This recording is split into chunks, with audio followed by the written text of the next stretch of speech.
하나님께서 우리와 함께 하십니다. 1층에서 예배 드리시는 은빛 선교 회원님들 주님의 은혜가 가득하기를 축원합니다. 아울러 각 가정에서 함께 이곳을 향하여 예배하고 있는 모든 분들, 시운의 가정, 또 우리 이옥희 집사님, 또 조민서 군 진심으로 축복합니다. 그곳에서도 하나님의 은혜가 넘치기를 바랍니다. 아울러 이 자리에 나와 계신 모든 분들 진심으로 축복합니다. 우리 김성준 성도님 함께 해주셔서 예배하니 너무나 감사합니다. 우리 준호군은 마스크를 써주시기 바랍니다. 여기 주보에 제가 어저께 짧게 올린 글 컬럼이 있습니다. 컬럼을 읽어봤으면 좋겠습니다. 제가 읽어드리도록 하겠습니다. 2단 신천지의 비상식과 무분별한 행동들이 코로나 확산을 부채질합니다. 도대체 이런 사교 집단들의 행태의 기준은 무엇일까요? 이해할 수가 없습니다. 게다가 언론은 보도 중에 예배, 기도, 전도 등 우리 교회의 전문 용어를 표현하며 신천지 무리를 마치 정통교회의 하나처럼 설명하고 있어 더욱 당혹스럽습니다. 진정한 기독교는 지각이 있어 바른 사리 판단을 하며 지극히 상식적입니다. 냉철히 판단하여 사회 전체의 문제에 교회와 성도들이 작은 최선으로라도 동참하여 문제를 극복하고 차후에라도 이런 문제들이 발생하지 않게 하는 것이 필요합니다. 이것이 세상의 빛과 소금이어야 하는 성도들의 삶이어야 합니다. 이 컬럼에서 나와 있듯이 저는 이 내용에 이런저런 것의 내용을 좀 덧입혀서 우리 산소망교회 성도들의 단체 카톡방에 또 문자로 공지해드린 내용이 있습니다. 혹여라도 감기 기운이 있거나 또는 흔히 말하는 코로나의 증상이 있거들랑 저에게도 알려주실 뿐 아니라 속히 보건소 또는 1339에 전화를 해서 신고를 해야 된다. 일반 병원도 가지 않는 것이 좋다. 이렇게 말씀을 드렸습니다. 예배 때 마스크를 꼭 착용해야 되고 또 가급적이면 자신을 구별하여 지켜내고 상대방에 대한 도리를 다하는 것이 좋겠다. 이런 말씀을 드렸습니다. 여러분, 예수를 믿는다라는 것은 지극히 상식적인 일이고 지극히 지혜로운 일입니다. 여러분들이 기독교인으로서 살아가면서 맹목적으로 이해가 안 되고 또는 이성적으로 받아들일 수 없는 일이 있는 채 여기까지 온 것은 아니잖아요. 우리가 할 수 없는 일을 하나님은 하시고 우리가 우리 자신을 어찌해볼 도리가 없기에 하나님이 독생하신 예수를 우리 가운데 보내셔서 우리를 구원해 주셨다라고 하는 것이 기독교 아닙니까? 인간들이 만들어내는 종교는 무리수가 있고 상상력을 동원한 일이 있고 기대감으로 인하여 표현한 것이지 합리적이지 못하고 이성적이지 못합니다. 반면에 기독교는 이런 모든 것을 우리로 하여금 이해하고 받아들일 수 있도록 하나님께서 허락하신 것임을 알게 하니 기독교 그 자체가 대단히 이성적이고 대단히 상식적입니다. 아니 기독교 외에 그러면 우리가 어찌 구원을 다른 방법으로 받을 수 있을까요? 그것을 좀 속 시원히 내놓을 수 있는 그러한 종교나 그러한 논리나 그러한 이론이 있습니까? 여기서 우리가 기독교인이 되어졌다라는 것은 신앙생활을 영위하며 예배를 드리며 크리스찬으로 살아가는 것조차도 대단히 상식적인 행보요 지극히 이성적인 언행심사일 수밖에 없는 겁니다. 내가 크리스찬이기 때문에 비상식적으로 행동하고 내가 크리스찬이기 때문에 무슨 어떤 미신적인 것을 강요하거나 그것을 쫓거나 비이성적인 행동을 하는 것이 아니다 이 말입니다. 세상을 향하여 기독교 신앙인으로서 어떻게 살아야 하여야 되는지에 대하여 일찍이 사도 바울은 그가 기록한 로마서 12장에 이 세상이 거칠고 세상이 죄악이 관영하니만큼 너희들이 정신과 지각을 갖추고 그렇게 합당한 세상을 향한 신앙인으로 살아야 된다라고 권면을 하는데 그 로마서 12장 1절에 시작을 이렇게 합니다. 로마서 12장 1절 그러므로 형제들아 내가 하나님의 모든 자비하심으로 너희를 권하노니 너희 몸을 하나님이 기뻐하시는 거룩한 산 제물로 드리라. 왜냐하면 이것은 너희가 드릴 영적 예배이기 때문이다. 이렇게 말씀하며 우리가 세상을 향하여 얼마나 지각 있는 자로서 이성 있는 자로서 믿음 생활을 영위하여야 하는지에 대하여 천명하고 있습니다. 우리 사랑하는 성도님들과 함께 분명히 이해하고 알아야 될 의미가 하나 있는데 여기 말씀하는 영적 예배다라고 말하는 이 영적 예배의 뜻입니다. 영적 예배란 무엇일까요?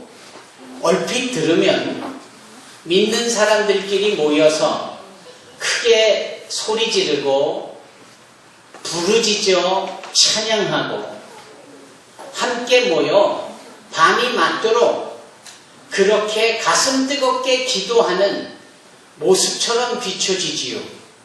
아닌 것이 아니라 큰 문제를 만났거나 어려운 일을 당한 사람들이 더 이상 방법을 찾지 못하여 죽으면 죽으리라 하는 각오로 금식하며 저 깊은 기도원에 가서 이런 식의 자신의 어려운 처지를 외쳐 부르짖어 기도할 수 있습니다. 그러면 그러한 것들이 다 하나같이 영적인 좋은 의미를 지니고 있을까요? 그렇지 않습니다. 여기 사도 바울이 말하고 있는 영적 예배라는 것은 정반대로 지극히 냉철한 판단과 그리고 지혜로 근거한 지성인답게 지각적인 행동을 하며 드리는 예배, 이것을 영적 예배로 표현하고 있습니다. 따라서 이렇게 코로나 바이러스와 같이 심각한 문제가 대두되고 질병센터 본부에서 그토록 공지하듯이 많은 사람들이 모여있는 것은 피해라. 종교활동조차도 이때에는 조금 자제하고 할 수만 있다면 개인적으로 각 있는 곳에서 하기를 권면한다라고 했을 때 이거는 누가 들어봐도 지극히 상식적인 제안이며 이것은 누가 들어봐도 수긍이 가는 제안입니다. 상식이에요.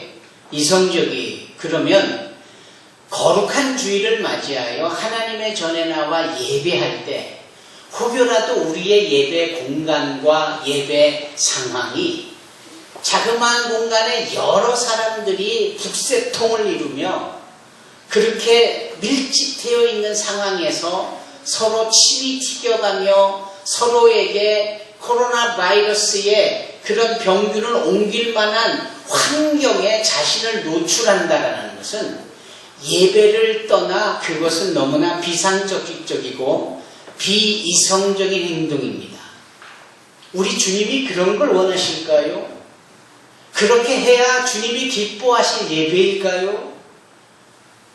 여기 성경 말씀 로마서 12장 1절에 영적 예배다라는 이 말씀 속에 우리가 어떻게 지각을 가지고 지혜롭게 대처해야 되는지에 대한 말씀의 근거를 삼아서 우리는 할 수만 있다면 예배에 대하여서 충분히 준비하고 공간을 확보하고 또 마스크를 끼고 그리고 손을 씻고 서로에게 예의를 갖추고 하는 이런 차원에서 최선의 예배를 드리는 것, 이것이 정말 지혜로운 모습입니다.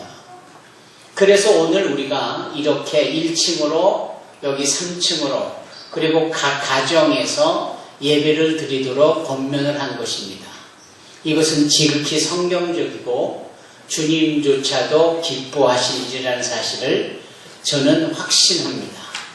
여기 컬럼에서 써놨듯이 이러한 우리가 할 수 있는 최선을 다할 때 세상의 빛이요 세상의 소금인 성도들, 크리스천 교회들이 당연히 이와 같은 최선 속에 빛과 소금의 역할을 감당하게 되는 것입니다. 아무쪼록 이 기간 동안 여러분들은 슬기롭고 지혜롭게 처신하고 대처하면서 자신의 건강을 지켜내시기 바랍니다. 가족들의 건강을 지켜내시기 바랍니다. 한편으로는 이 모든 것들을 통치하시고 주관하시는 하나님의 일하심 속에 속히 이 모든 일들이 해결되어지고 사람들이 하나님 앞에 교만해지지 않고 겸손해질 수 있는 계기로 삼도록 우리가 드러나지 않게 기도를 쉬는 일이 없도록 게을리하는 일이 없도록 해야 하겠습니다. 지나온 역사 가운데 이보다 더 심각한 패스트, 흑사병, 연병, 역병, 돌리병, 전염병이 참으로 많았습니다. 지금 이 시대를 살고 있는 이때에 미국이라는 북미 지역 하나에만도 독감으로 인하여서 매년 5만 6천 명이 죽어나가는 의학적 통계가 보고됩니다. 5만 6천 명. 어마어마한 숫자입니다. 다름 아닌 독감으로 생명을 잃는 거예요. 그러나 그것이 매년 반복되며 미국뿐 아니라 전 세계 이런 곳 저런 곳에서 발생하는 일이라 사람들이 그러한 부분에 대해서는 심각성을 느끼지 못합니다. 그러나 여러분 숫자 하나만 가지고 대비해 보십시다.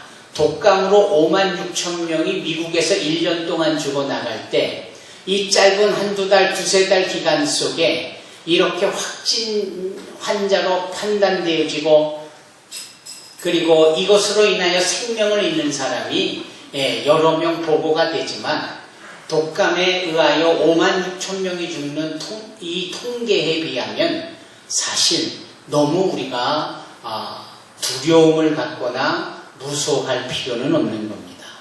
오히려 이 상황을 신앙인으로서 지혜롭게 대처하고 그리고 이참에 보다 더 위생과 청결을 추구하는 삶을 살고 하나님이 정한 그 말씀의 범주 안에 먹어야 되는 것, 먹지 말아야 되는 것, 이 모든 자그마한 것부터 지켜나감으로 하나님 앞에 선 넘지 않는 자들이 되어야 할 줄로 믿습니다. 아멘. 사랑하는 성도 여러분, 기생충이라는 영화, 그 기생충이라는 영화가 이 사회의 모습을 풍자하잖아요. 잘 사는 사람, 못 사는 사람, 그 둘 사이에 존재하는 선, 이것을 코믹하고 한편으로는 처절하게 그리고 비참하게 그려내고 있지 않습니까? 거기에서 거듭 우리가 캐치할 수 있는 한 포인트는 뭡니까? 선 넘지 마라, 이런 얘기입니다. 선 넘지 마라. 화면에서도 선 넘는 모습, 교훈이 주는 것도 선 넘는 모습, 이런 것들이었어요. 여러분, 선을 넘지 말아야 됩니다. 저희들이 선을 넘지 말아야 된다는 이 부분을 교훈 삼아야 하는 이유는 또 다른 곳에서도 있습니다. 무엇입니까? 민주주의 사회라고 여겨지는 이 사회 안에서 이런 단체들이, 그룹들이 자기의 의견을 내놓을 때 행하는 것이 데모일 수 있습니다. 시위일 수 있습니다. 민주주의적 시위는 이 시위를 하기 전, 데모를 하기 전 항상 사전에 보고를 하고 허락을 득해야 합니다. 그리고 허가를 받아야 시위할 수 있고 또 데모할 수 있는 겁니다. 또 하나의 중요한 조건은 거기에 이 경찰 공권력들이 선을 그어 놓습니다. 소위 폴리스 라인이라는 선을 그어 놓습니다. 그 폴리스 라인의 의미는 이런 겁니다. 이 안에서 당신들이 허락을 받았으니 시위를 임의대로 정해진 시간까지 하십시오. 그것까지는 보장합니다. 그런데 그 상황에서 물리력으로 이 거놓은 선을 넘어올 때, 이 폴리스 라인을 침범할 때 우리의 공권력은 당신네들을 제압할 겁니다. 이게 우리나라에서는 잘 지켜지지 않는데 정말 발전하고 성숙한 선진국에서는 이 선이 분명합니다. 따라서 자유롭게 시위하나, 따라서 공권력이 대치하고 있지만 손 하나 까딱하지 않고 마음껏 할 수 있는 것을 보장합니다. 그러나 선이 넘어오면 그다음부터는 공권력이 무자비할 정도로 그들의 시위를 봉쇄하고 탄압합니다. 그래도 법적으로 아무 문제가 없습니다. 오히려 선을 넘든 안 넘든 그런 것들을 크게 문제 삼지 않는 우리 사회의 구조가 문제입니다. 성경에 보면은 하나님께서 창조주로서 당신의 형상을 따라, 즉 당신의 모습, 캐릭터, 속성을 그대로 닮게 하여 사람을 만드셨습니다. 그 사람을 어디에 두게 하셨나요? 에덴 동산에 두게 하셨습니다. 그리고 그 에덴 동산에 뭘 하라고요? 마음껏 누리며 정복하고 생육하고 번성하고 다스리도록 했습니다. 자유를 주시는 거예요. 그 동산에 있는 모든 실과의 나무는 임의로 먹어라. 먹고 싶은 대로 먹어라. 아무거나 먹어라. 마음껏 먹어라. 먹고 싶지 않니? 그럼 먹지 않아도 돼. 자유를 주신 겁니다. 그러면 창조주께서 당신을 닮아 온갖 자유를 다 누리는 피조물된 사람을, 남자와 여자를 만들었을 때, 그러면 창조주 하나님과 피조물인 아담과 하와 이 두 사이의 구별점은 무엇입니까? 모두가 같고 모두가 같은 자유를 누리는데 창조주와 피조물의 구별점은 무엇입니까? 거기에 하나님께서는 선을 하나 그어두십니다. 그 선이 무엇입니까? 너희가 동산에 있는 나무의 실과는 임의로 먹되 선악을 알게 하는 나무의 실과는 먹지 마라.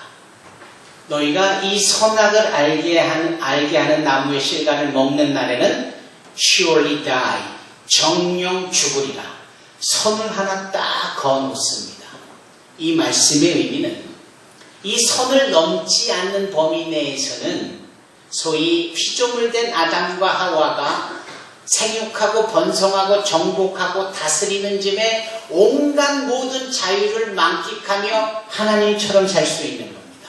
그런데 이 선을 하나 턱 넘는 순간, 즉 선악을 알게 하는 나무의 실과를 먹지 말라는 이 선을 넘어 먹게 되어질 경우는 피조물이 창조주가 되겠다 하는 죄악으로 하나님이 보시는 겁니다. 따라서 그 모든 자유를 다 박탈해버리고 하나님의 공권력이 투입이 되어져서 저들로 하여금 에덴 동산을 쫓겨나가게 되고, 그처럼 쉬웠던 삶이 수고하고 이마에 땀이 흘려야 겨우겨우 입에 풀칠을 하며 살게 되고, 땅은 오히려 가시와 엉겅퀴를 내면서 사람들의 자유로운 삶을 억압하게 되어지지요. 그 선 하나, 그 선을 넘느냐 안 넘느냐의 결과가 이렇게 큰 것입니다. 사랑하는 성도 여러분, 오늘 본문 민수기 20장은 선 넘은 모세에 대하여 말씀합니다. 거기에 등장하는 많은 사람들의 원망의 소리, 불평의 소리, 과거를 미화하며 오히려 왕년에가 내가 더 좋았는데 교회 다니고부터 왜 삶이 이렇게 찌질해졌나, 뭐 이런 식의 표현을 거침없이 하는 무리들, 이런 사람들이 이 민수기 20장의 배경으로 엑스트라로 등장합니다. 그들은 아무리 그래도 엑스트라에 불과하지 주된 주인공들이 아닌 거예요.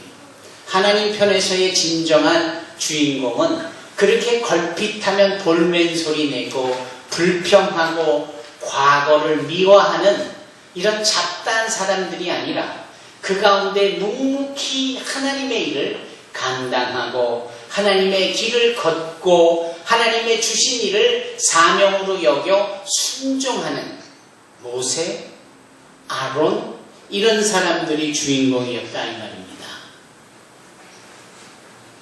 20장 전체를 문우인군이 1절로 13절의 말씀을 읽었을 때 1절에 그 모세의 누이인 미리암이 죽습니다. 미리암이라는 이 음역, 그 이름의 발음은 신약시대의 마리아라고 여겨지는 구약과 신약시대 통틀어 모든 사람들에게, 특히 여성들에게 즐겨 호칭이 되어지는 이름입니다. 마리아. 그것이 구약 성경에는 미리암이라고 발음을 해요. 이 모세의 누이 미리암의 활동과 살아온 내역은 우리가 잘 알고 있습니다.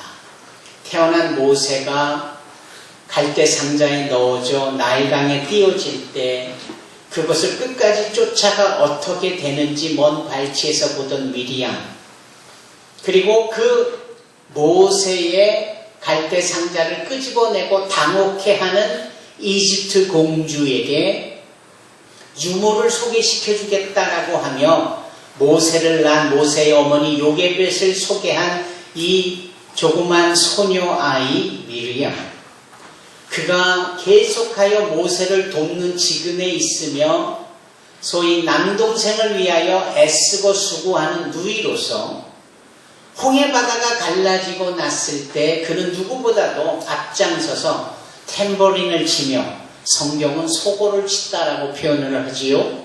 춤추며 기뻐하며 저 말탄 이집트 군사들을 이 바다에 장사시켜내신, 이스라엘 백성들을 이 와중에도 구원해내신 하나님을 노래한 자가 미리암이었습니다. 그러한 미리암이 소위 죽임을 당한 겁니다.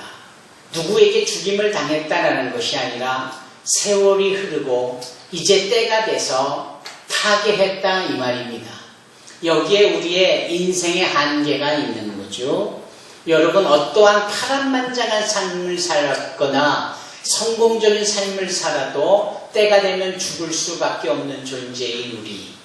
따라서 우리는 죽기 전에 하나님이 예비하신 독생하신 예수 그리스도를 구세주로, 나의 구주로, 그분의 부활에 내가 참여함에 대하여 내가 늘 회개하며 살겠노라고 고백하며 믿음의 생활을 행하여야 될 줄로 믿습니다. 바로 그럴 때에 함께 해왔던 모세가 이 누이 미리암의 죽음 앞에 그의 마음이 얼마나 슬펐을까요? 함께 여기까지 달려온 귀한 동역자인데, 그러한 동역자, 그것도 사랑하는 누이를 먼저 보내게 됐으니 모세의 마음도 많이 아팠을 겁니다. 모세가 냉혈한이 아닌 이상, 여기 비록 모세의 마음이 표현되어 있지는 않지만 우리가 지각을 갖고 사랑하는 자를 먼저 보낸 자의 사람들의 마음이 얼마나 슬플 정도는 알 수 있어야 되잖아요. 우리가 이렇게 생각할 수 있고 남을 배려할 수 있고 분위기에 예민하게 우리의 관심도 있어야 하는 겁니다. 모두의 죄가 세상의 빛이요 소금이라고 할 때 그것은 일방적인 헌신만을 요구하는 우리의 삶이 아니라 세상을 이해하고 세상을 걱정하고 세상을 위하여 내가 무엇인가 할 수 있는가에 대한 부분을 우리가 생각해 볼 수 있어야 한다 이 말입니다. 과거 존 F 케네디가 말한 명언 중에 하나가 이런 말 아닙니까? 국가가 너희를 위해서 무엇을 해주기를 원하지 말고 국민으로서 나라를 위해서 무엇을 해야 될까를 생각해야 된다. 그것이 위대한 미국민의 정신이어야 된다. 그것이 하나님의 믿음 앞에 세워진 기초되어진 이 기독교 나라의 국민이어야 된다. 이게 존 F 케네디의 명연설 중에 하나이잖아요. 엊그저께 알려진 이 이단 집단들, 사교 집단들, 이 어처구니 없는 신천지들의 그 예배라는 이름으로, 기도라는 이름으로, 집회라는 이름으로, 전도라는 이름으로 우리 정통교회나 사용하는 용어를 지 멋대로 사용하고 도용하며 멋대로 자기들에게 적용하며 상식을 벗어난 일을 하고 지금 나라가 이렇게 위기인데 자기네들 단체 조직 그와 같은 것들이 새 나갈까봐 전전긍긍하는 이렇게 비상식적인 존재들이 어디 있습니까? 오늘 본문 20장에 보면은 그렇게 누이를 뛰어나보낸 모세의 마음이 아플 것을 사람이라면 알 텐데 그 사람들 대부분이 뭐라고 합니까? 모세한테 목마르다. 우리가 목말라 죽겠다. 아주 원망에 원망을 하는 겁니다. 왜 우리를 여기까지 끌고 나와서 이곳에서 죽게 하느냐. 과거 있던 애굽에서는 마실 물도 많았고 석류도 많았고 무화과도 많았고 파종을 하여서 곡식을 얻어들여 편하게 배부르고 살았었는데 지네들이 언제 그랬습니까? 노예로 벽돌이나 만들어 근근히 겨우 살았던 존재들이 무슨 현실을 부인하고자 과거를 미화하며 왕년에 어쩌고저쩌고 거짓을 광고합니까? 한 사람의 아픈 마음조차도 헤아리지 못하고 자기 목말라 죽겠다고 하는 이 비이성적인 사람들이 도대체 제대로 된 사람들입니까? 오늘날 우리는 이 4000년 전에 있었던 이 상황을 보면서 2020년 우리 사회에 벌어지고 있는 이 비상식적인 존재들의 모습을 보면서 너무나 답답하고 너무나 가슴이 아픈 겁니다.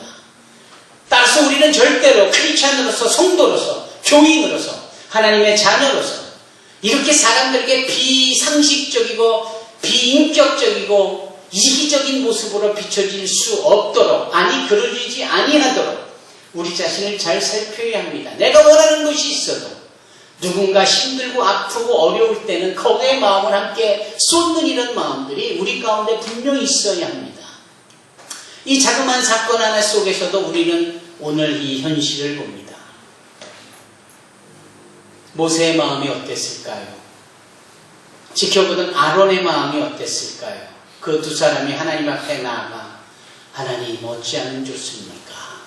그럴 때 하나님이 답을 주세요. 그 답을 주실 때에 모세야 지팡이를 들고 저 반석에 명하여 물이 나와 저들로 마시게 하라. 이게 하나님의 말씀이셨어요. 저 싹수 없고 싸가지 없는 것들이 늘 저러는 것에 무슨 의미가 있겠느냐. 나는 정말 네가 중요하단다. 그것이 어디에 담겨져 있는 겁니다. 어디에 담겨져 있는 겁니까? 네 손에 지팡이를 잡고 이 지팡이는 하나님께서 모세를 부르실 때 그에게 권위를 부여해 주시는 심볼로 허락하신 겁니다. 그것이 이집트 바로에게 던져질 때 뱀이 되어 이집트의 마술사들이 해놓은 뱀을 다 먹어치우는 이상한 표적까지도 나타내지던 이 모세의 지팡이가 바다로 향하여 들려지면 그 바다가 쫙 갈라지고 길이 나아지는 일들도 있었지 않습니까? 바로 그때에 이 지팡이를 손에 들라라고 하신 말씀은 모세야 마음 흔들리지 말고 내가 너에게 허락한 이 권위를 지니고 영적인 호흡을 가다듬어라. 이 말씀 아니고 무엇이었겠어요? 지금 한국 교회에 주시는 말씀이 바로 이런 말씀인 것 같아요.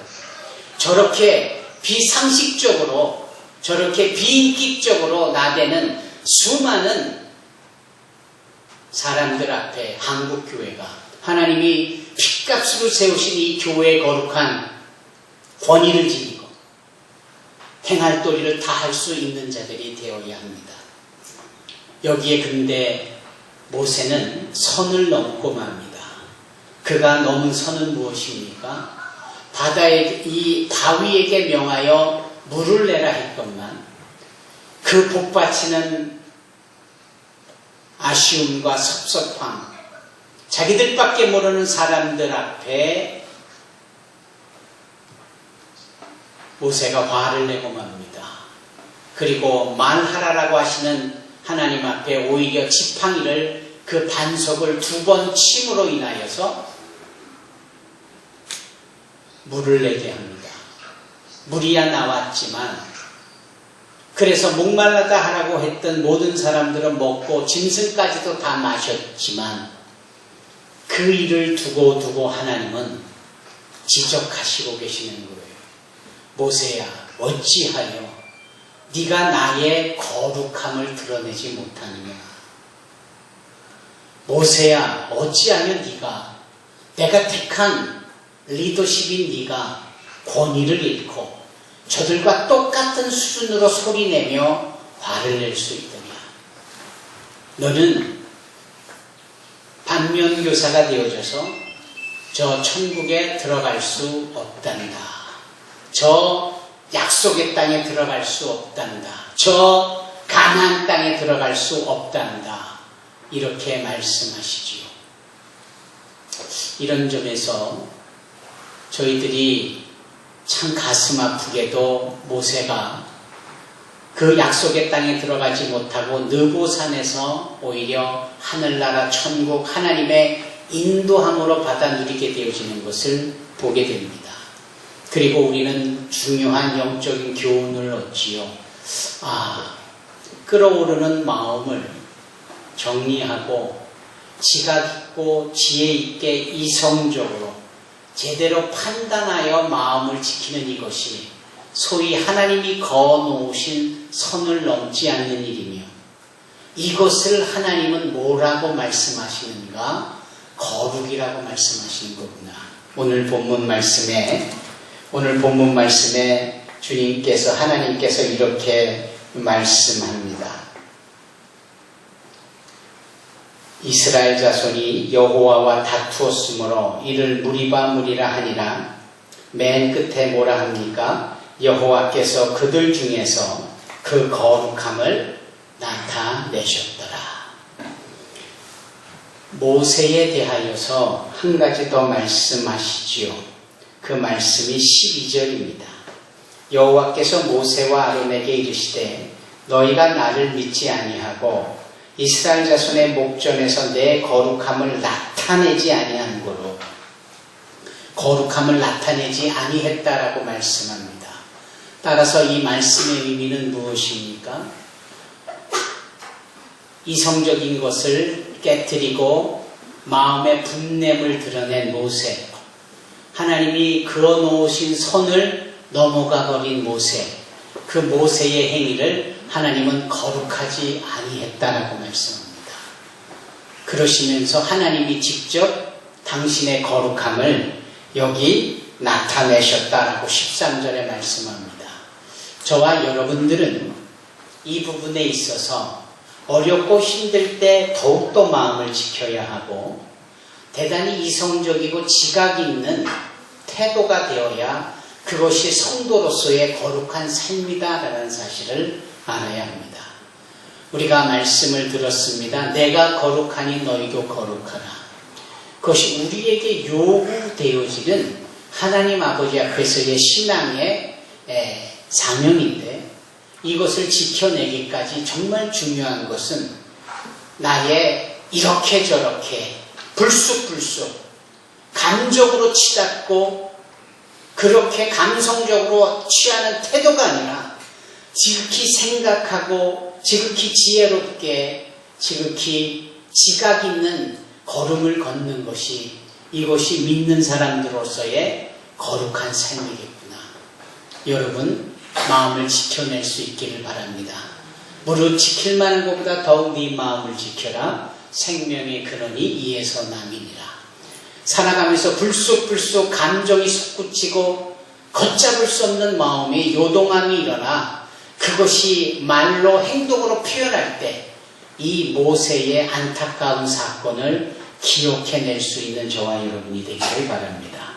아울러 나를 지각 있게 지혜롭게 바른 이성적인 행동을 통하여 하나님 앞에 드리는 영적 예배의 삶을 살고 하나님의 거룩함을 나타내는 성도들이 되기를 주님의 이름으로 축원합니다. 이 어려운 때에 주님의 위로가 여러분 모두에게 풍성하게 도와해 주시기를 주 예수 그리스도 이름으로 축원합니다. 기도하겠습니다.